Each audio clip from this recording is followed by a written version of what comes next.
मातीमध्ये जन्माला आलं. छत्रपती शिवाजी महाराजांचा वारसा घेतलेला, छत्रपती शिवाजी महाराजांनी स्थापित केलेलं स्वराज्य समर्पित करणारा योद्धा इथल्या सालांना पिढ्यानपिढ्या प्रेरणादायी राहिला. पण तरी 14 मे 1657 पुरंदरावर एका शूरत्नाचा जन्म झाला. आपल्या ज्येष्ठ पुत्राची याद म्हणून महासाहेब जिजाऊंनी त्यांचं नामकरण केलं संभाजी. बघता बघता संभाजीच्या बालनांनी सगळ्यांची मनं हलकू लागली. त्याच वेळी नियतीने गलती केली. अवघा 2.25 वर्षाच्या असताना शंभूराजांच्या मातोश्री सईबाई महाराणी साहेबांचं निधन झालं. डोक्यावरनं मातृत्वाचं छप्पर हरपलं. पिता शिवाजीराजे तर पाठीला मरण बांधून मूळ दौडे घेणारे. पित्याची छत्रछाया वाटेल यावी कशी, अशा वेळी सामने आला महासाहेब जिजाऊ. दुसरा शिवाजी काढवायचा असेल तर हे सामर्थ्य जिजाऊ नक्कीच. जिजाऊ नावाच्या चालत्या बोलत्या विद्यापीठामध्ये संभाजी महाराजांचं बालपण सावरलं गेलं. संभाजीराजे लिहिणे वाचणे शिकले. संभाजीराजे नाना कला नाना विद्या याच्यामध्ये तेच त्याला पारंगत झाले. धर्मशास्त्र, अर्थशास्त्र, नीतिशास्त्र, समाजशास्त्र यामध्ये संभाजीराजे पारंगत झाले. 1 नाही 2 नाही 3 नाही 4 नाही 5 6 7 8 9 10 11 12 13 14 15 16 भाषा येऊ लागल्या. मराठी येते, हिंदी येते, तामिळ येते, हिब्रू येते, पाली येते. एवढंच नाही तर या छोट्या युवराजाला इंग्रजी सुद्धा येते. निशा भाषा येत नाही तर अनेक भाषावरून श्राव्य ग्रंथ लिहिले. राजकारणाची चर्चिका, बुधभूषण, नायिकावे, नक्षिका, काव्यात्माची चर्ची, 700 हे ग्रंथ संभाजी महाराजांनी लिहिले. वयाच्या 14व्या वर्षी संस्कृतमधून बुधभूषण नावाचा ग्रंथ लिहिला. त्या बुधभूषणामध्ये संभाजीराजाने श्री गणेशाचं वर्णन संस्कृत मधून केले. मलेकाम, भालाफेक, घोडेस्वारी, तलवारबाजी यामध्ये संभाजीराजे माहीर झाले. तत्कालीन काळात गोळ्या बेपाम पळवणारा आणि रणांगणावर एका पायावर वळवणारा हा योद्धा या मातीमध्ये होऊन गेला आणि त्या योद्ध्याचं नाव म्हणजे सर्जा संभाजी. ही कला दुसऱ्या कोणाला परत जमलीच नाही. त्याच वेळी मिर्झा राजाचं महाराष्ट्रावर आगमन झालं. त्याच वेळी शिवाजी राजांना तह करावा लागला. मिर्झा राजा पुटपुटला, शिवाजी राजे तुमचे पुत्र आमच्याकडे ओढीस म्हणून राहतील.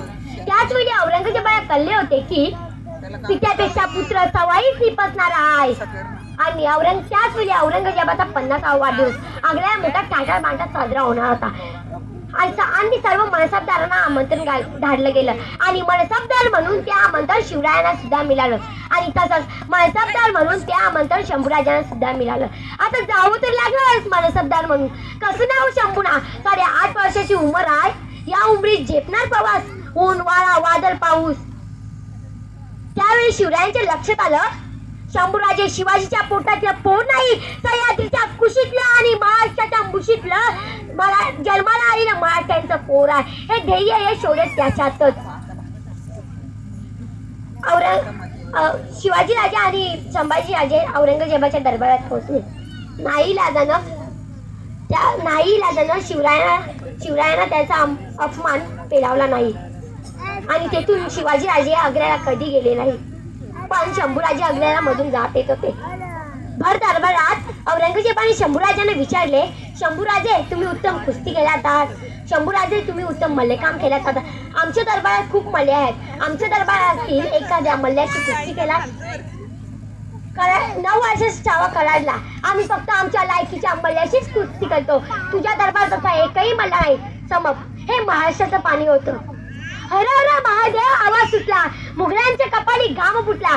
मराठ्यांच्या समक्ष तलवारी मुघल पलती माघारी. शंभू राजे अजून 10 वर्षात जगला असता तर या मुघलांनी सुद्धा कपाळावरती भगवाच लावला असता. आतापर्यंत या औरंगजेबाच्या नादाला कोणी लावलं नसतं. स्वतःची भाषा पगडी काढून खाली ठेवणार राजा म्हणजे सर्जा संभाजी. औरंगजेब काय म्हणतो माहित आहे? जोपर्यंत शंभूराजाला जिवंत पकडून मारत नाही तोपर्यंत बादशाही पगडी डोक्यावरती मिळवणार आहे आणि खरोखर मरताना सुद्धा औरंगजेबाच्या डोक्यावरती बादशाही पगडी नव्हती. अरे संभाजीराजाला कोणी पकडून दिले माहित आहे? आपलेच पितूळ संभाजीराजांचे सख्खे मेहुणे गोनोजी शिंके यांनी संभाजीराजांची वाट दाखवली आणि संगमेश्वर मध्ये संभाजीराजांना गिरफ्तार करण्यात आलं. औरंगजेबाने फतवा काढला, लाए जाऊ से शाहरुख तकम से. आतापर्यंत मराठी शाहीचा मुकुट घालून मिळवला असेल, आता त्याला मुंगरा असेल टोपी घाला. आतापर्यंत गोळ्यावरती हत्तीच्या अंबाईत फिरला असेल, आता त्याला उलट रांगा. कळू दे जगाला औरंगजेबाने राजाला गिरफ्तार केलंय. काय म्हणतो औरंगजेब माहित है? 9 साल का था तब मुझे मिला था आगरा में. तब मैंने उसे पूछा क्यों रे शंभू तुझे हमारा डर नहीं लगता? इस 9 साल के शंभू ने मुझे जवाब दिया था औरंगजेब मेरे को किसका डर नहीं लगता, लेकिन औरंगजेब हमारे वजह से सबको डर लगता है. सच कहा था, आ गया सामने.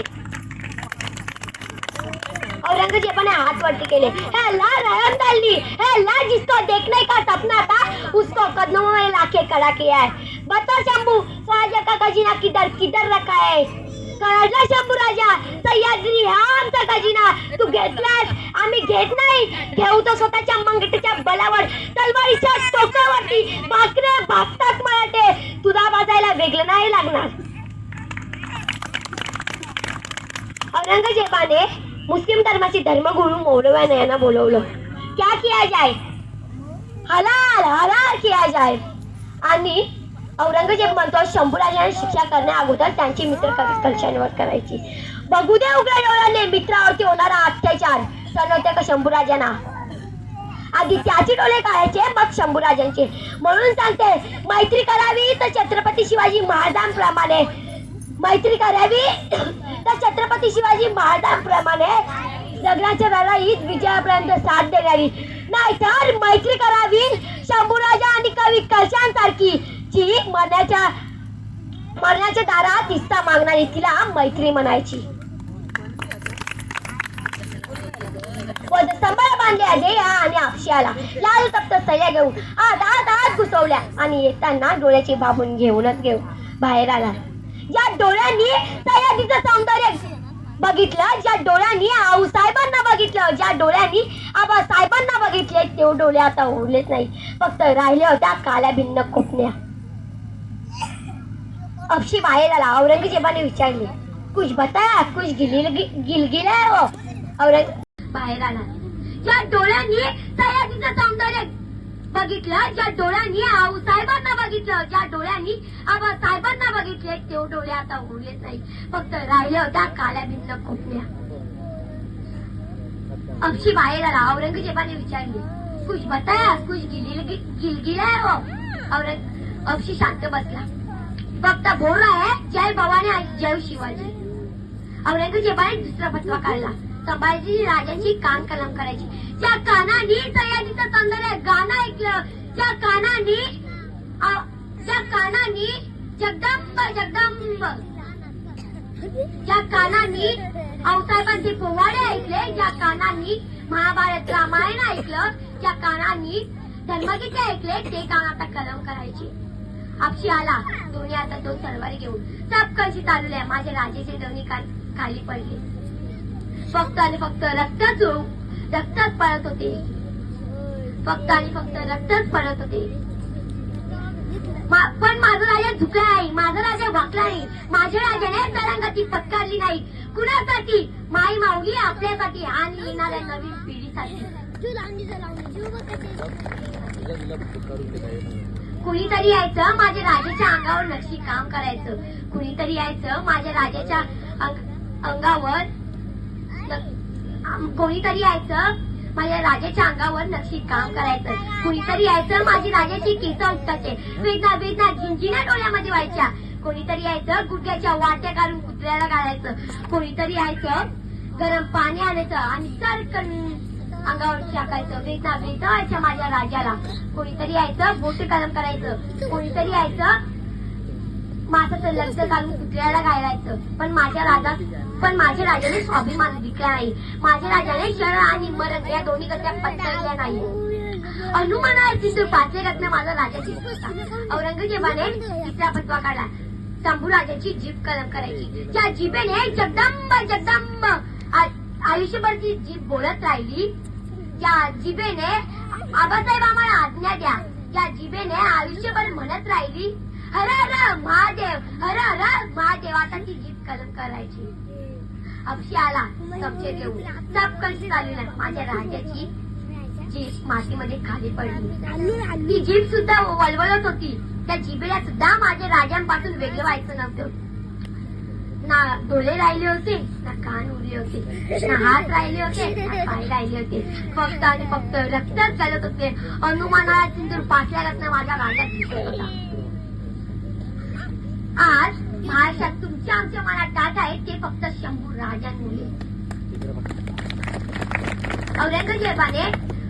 औरंगजेबाने मौलवींना बोलावलं.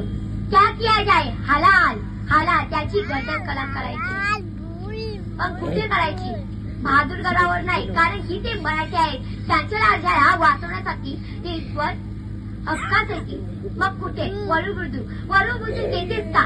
कारण वरुबुद्रुक येथे तीन नद्यांचा संगम आहे, भीमा, भामा आणि इंद्रायणी. हिंदू धर्मात तीन नद्यांचा संगम पवित्र मानला जातो, म्हणून शंभूराजांची गर्दन तिथे कलम करायची. शंभूराजांना उंटाला उलटा टांगण्यात आले आणि ओढत ओढत वरुबुद्रुक येथे नेण्यात आले. वधस्तंभाला बांधलेल्या दिव्यामध्ये फक्त आणि फक्त तासच उरले होते असे म्हणतात. आणि तो दिवस उजाडला 11 मार्च, फाल्गुन वध अमावस्या. असे म्हणतात की या दिवशी गुढीपाडवा होता आणि याच दिवशी संभाजी महाराजांची हत्या करण्यात आली होती. आणि याच दिवशी मराठ्यांना दुःख आणि सुख याच दिवशी मिळालं. दुःख म्हणजे संभाजी महाराजांची हत्या आणि सुख म्हणजे गुढीपाडवा. व अक्षय आला संशय घेऊन. सब कशी चालवली. माझ्या सह्याद्रीच्या राजाची गर्दन मातीमध्ये खाली पडली. शंभूराजांच्या तोंडातून एक वाफ निघाली. वाफेबरोबर माती आकाशात उंच उडाली. त्या मातीला माझा सह्याद्रीचा छावा सांगत गेला, जाऊन सांगा साहेबांना, जाऊन सांगा शिवाजी राजांना, तुमचा छावा मातीत नाही मेला, तुमचा छावा मातीत साथी मेला. मातीत मरणारे काही असतात, पण मातीत साथी मारणारे फक्त शंभू राजे असतात, हे सांगत गेला. छत्रपती शिवाजी महाराज की, छत्रपती संभाजी महाराज.